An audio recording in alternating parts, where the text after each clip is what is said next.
tous et bonjour à toutes, c'est Blackroot Gangster et aujourd'hui on se retrouve pour le listing des modules de Xbox Framework. Alors dans cette vidéo ça va pas être un classement, ça va juste être en fait les modules essentiels pour Xbox Framework.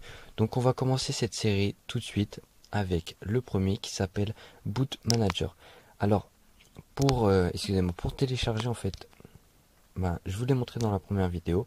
Donc vous allez juste aller dans téléchargement, à taper le nom du logiciel et en fait à aller dans version et vous cliquez sur télécharger. Ensuite vous l'installez, vous allez dans module, vous cochez le module et vous redémarrez votre téléphone.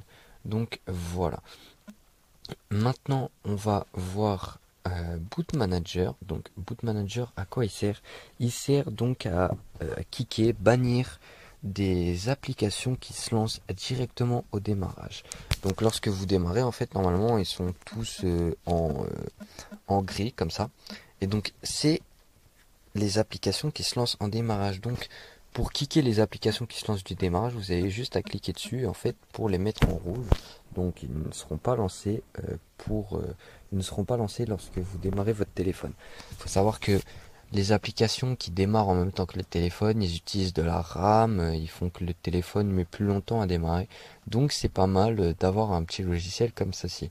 Donc après il faut éviter de cliquer certaines applications comme Greenify qu'on verra tout à l'heure ce que c'est. Pourquoi? Parce que certaines applications ne nécessitent pas en fait d'être cliquées comme les applications qui se démarrent automatiquement, qui vous donnent des notifications comme Facebook par exemple. Il faut savoir que si vous le... Il va me lancer Facebook en plus. Il faut savoir que si vous le cliquez du boot, en fait, vous n'aurez pas de notification. Donc voilà, parce qu'il ne se connectera pas automatiquement et patati et patata, mais bon, après, chacun ses goûts, mais moi personnellement, ça me fait un peu chier que Facebook se lance au démarrage, qui me bouffe de la RAM. Donc voilà pour Boot Manager. Ensuite, le deuxième, ça va être Gravity Box. Alors il faut savoir qu'il y en a deux. Donc Gravity Box, c'est pour les KitKat, et on en a un autre qui est sous Jelly Bean. Donc pour savoir, donc ceux qui sont sous KitKat, vous avez juste à mettre entre parenthèses KK. Et pour ceux qui sont de Jelly Bean, vous mettez entre parenthèses JB et vous allez tomber directement sur l'application adaptée pour votre version d'Android. Donc Gravity Box, c'est en fait le meilleur truc qui nous permet de modifier notre téléphone mais à un point inimaginable. Donc on peut modifier, donc on va survoler un petit peu tout ça assez rapidement. Je vais pas m'attarder trop là-dessus parce que des paramètres il y en a. Croyez-moi, si vous voulez en bouffer, vous allez en bouffer des paramètres parce que là-dedans, oh là là. Donc on va voir un petit peu en bref. Donc on peut modifier donc ici les écrans de verrouillage. Donc on a plein de paramètres, par exemple pour activer, afficher l'arc de la batterie. Donc je peux pas trop vous montrer à quoi ça ressemble parce que si j'appuie sur le bouton de verrouillage de l'écran, ça va couper la vidéo. Bah oui, j'ai mis un raccourci. Donc voilà, vous avez pas mal de choses. Donc par exemple pour survocher les widgets, ajouter l'heure, personnaliser le texte à la place du nom d'opérateur. Donc par exemple ici, donc à la place de aucune connexion internet, en fait, on a le nom de notre opérateur. Donc on a la même chose. Sur l'écran de verrouillage et on peut le modifier. Donc on a les modifications de la barre d'état, donc les gestions de paramètres rapides.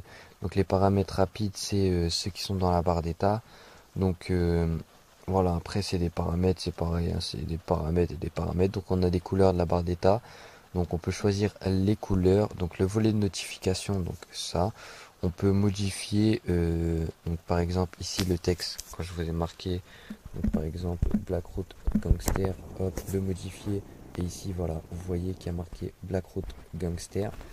Donc voilà, ça sert à rien, mais tout ce qui est inutile, c'est forcément ce qui est le plus utile. Donc on peut aussi les flux de données. Donc quand vous êtes en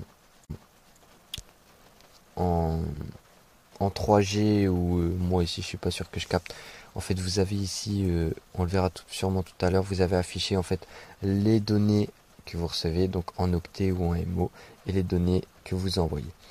Donc après, là-dessus, c'est bon. Donc les touches flottantes, c'est pour les Nexus et tout ça, tous ceux qui ont la touche raccourcie et tout, enfin la touche retour en arrière et tout directement sur l'écran. Donc vous pouvez modifier en fait les actions des touches, les couleurs, etc.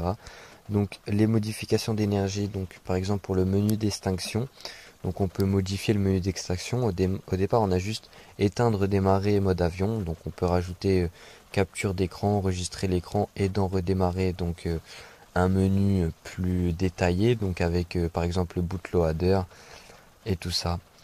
Donc avertissement pour le son de la batterie, activer les LED lorsque c'est en chargement. Donc après les modifications d'affichage, donc par exemple lorsqu'on éteint l'écran, lorsqu'on met en veille le téléphone, on peut avoir donc l'effet fondu, etc. Voilà, c'est des petites bidouilles. Donc les téléphonies, donc pour avoir l'appel en plein écran, la photo de l'appel en plein écran, les itinérances de données. Donc voilà, les enregistrements de l'écran comme je vous ai montré tout à l'heure, on a pas mal de paramètres. Donc on va pas trop s'attarder là-dessus parce qu'il y a des millions de paramètres. Donc mais c'est vraiment le kiff d'aller farfouiller là-dedans. Donc vous voyez ce que je vous ai dit tout à l'heure ici, les données affichées, les données reçues, les données envoyées. Donc voilà. Alors on va passer à Greenify. Alors Greenify c'est quelque chose d'excellent en fait. C'est le meilleur task killer en fait qui existe. Donc, je vais devoir lancer l'application directement. Alors Greenify, où est-ce qu'il se cache? Alors en fait c'est un task killer. Pourquoi seulement dans... Voilà, c'est un task killer, donc c'est le meilleur task killer. Pourquoi? Parce que les autres task killers comme je sais pas task manager ou quoi, en fait il va simplement tuer les tâches et puis bah après les tâches elles vont se relancer automatiquement, alors que lui il va carrément les hiberner, les congeler.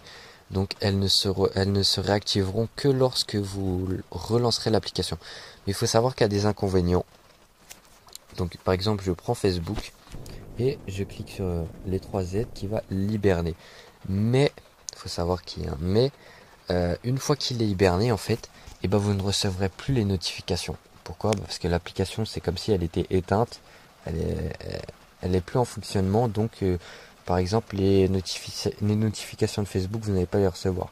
Donc après on peut cliquer sur le petit plus pour ajouter en fait, c'est un peu comme la liste blanche.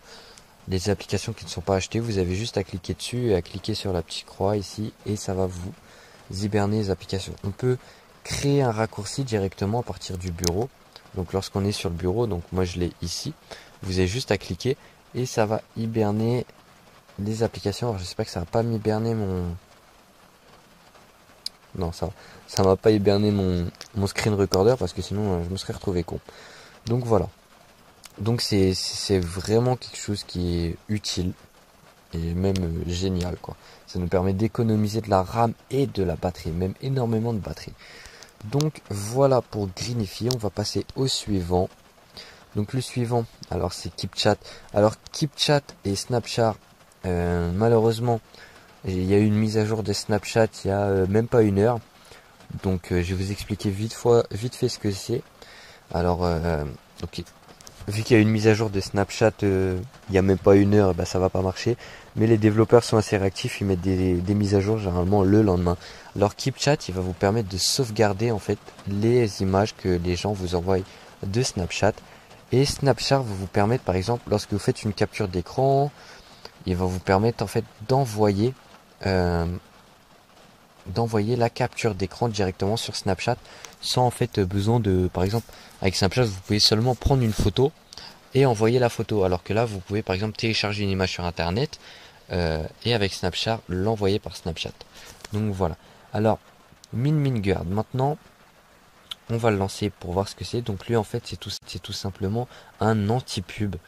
Vous allez donc cocher des applications, les sélectionner et en fait il va automatiquement effacer en quelque sorte les pubs. Enfin, effacer, oui. Oui, en gros, il va redimensionner à zéro les pubs. Vous savez, il y a des petits carrés des fois en haut comme ça, tac, où il y a des pubs. Donc lui, il va en fait les redimensionner et les effacer. Donc voilà pour MinMinGuard.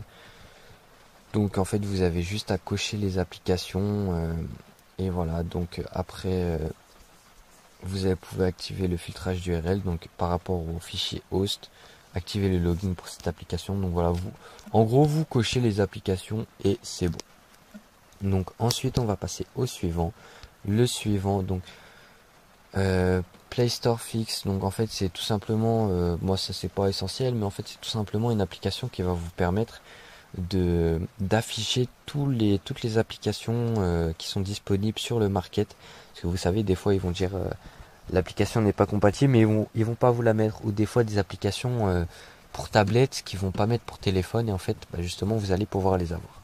Donc Route Clock. Route Clock, en fait, c'est tout simplement une application qui va cacher le route à vos applications. Donc on fera un tuto plus tard sur cette application.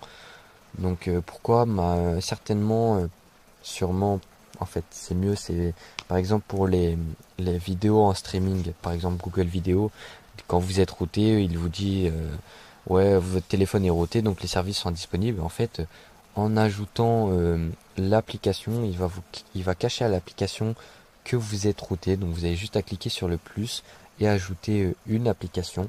Donc on verra ça aussi dans un prochain tuto, en fait, surtout pour les jeux de Gameville. Donc on verra pourquoi. Donc maintenant Xprivacity. Xprivacity, donc c'est le gestionnaire de vie privée ultime. Alors en fait, quand vous installez une application, vous allez avoir un petit carré en fait qui va s'afficher, donc c'est Xprivacity, et qui va dire, qui va vous demander en fait ce que l'application a le droit de faire et ce qu'elle n'a pas le droit de faire. Donc par exemple, on va prendre une application. Donc, non, je vais pas effacer, je vais juste ouvrir, s'il te plaît. Je veux juste l'ouvrir, s'il te plaît. Non, il veut pas l'ouvrir. Il me fait chier. Tu sais ça que tu me fais chier. Donc voilà, excusez-moi, je pars un peu en couille. Eh, sérieux là? Voilà.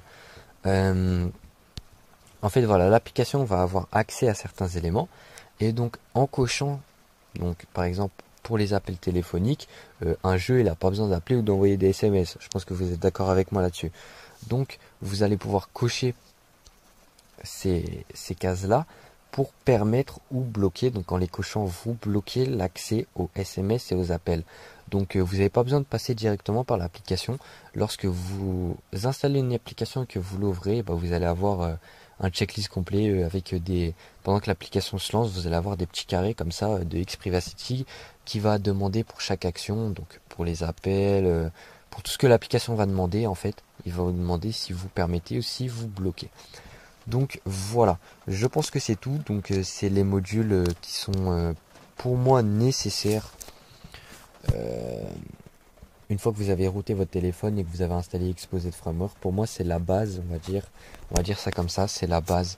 Donc voilà, je ferai d'autres vidéos sur les modules. En fait, je ferai des petits classements avec les meilleurs modules que je trouve. Je sais pas, je ferai par exemple par mois, je ferai une ou deux vidéos là-dessus avec les meilleurs modules. Donc voilà pour cette vidéo. Donc j'espère que ça vous a plu. N'hésitez pas à commenter, aimer ou partager la vidéo, ou même faire les trois en même temps si ça vous chante, et à aimer la page Facebook. Voilà, je vous souhaite une bonne journée et à une prochaine vidéo pour un prochain tuto.